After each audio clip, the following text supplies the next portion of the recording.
Close to 200 refugees on Manus Island and Nauru have been accepted for resettlement in the United States in a significant progression of the deal struck by Malcolm Turnbull and former U.S. President Barack Obama.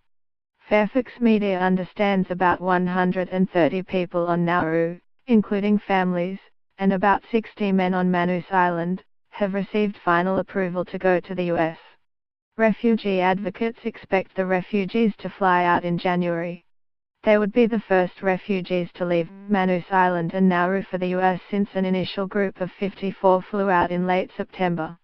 Refugee Action Coalition spokesman Ian Reetool, who maintains direct contact with people on both islands, said it was pretty clear there'll be about 130 on Nauru who will be accepted in this round. However, they would need to undergo a second round of medical checks because the previous ones had expired, he said. It is understood about 60 men on Manus Island have also been accepted for resettlement. According to Natasha Blucher from the Asylum Seeker Resource Center, 44 men flew from Manus Island to the Papua New Guinean capital Port Moresby on Monday to receive their approval letters. About a third of the men were Rohingyas, and the group also included refugees from Pakistan, Afghanistan, Iran, Iraq and Sudan, Ms. Blucher said. Everybody's really excited and happy about it, she said. The same issue remains. A lot of people are happy about it if they're going, but there's still a huge number of people who have no outcome and are struggling. A spokeswoman for Immigration Minister Peter Dutto would not comment on the numbers but confirmed U.S. officials were on the islands. Last week Mr. Dutto indicated developments were underway but played down suggestions that up to 300 refugees could leave Manus and Nauru by Christmas.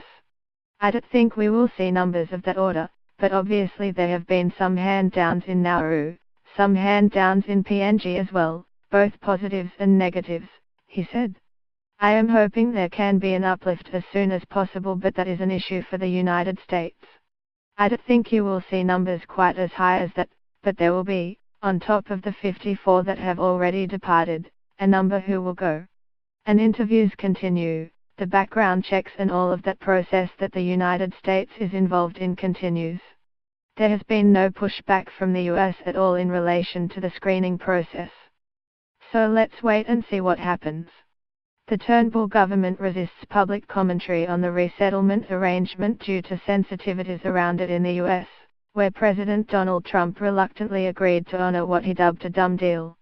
The US notionally agreed to take 1,250 refugees from Manus Island and Nauru, subject to security vetting, but the timetable is in the hands of US authorities and it could take another 12 months to fill the quota.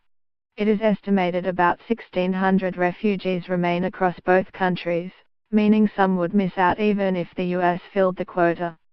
The refugees in PNG are all single men while families including men, women and children are in Nauru.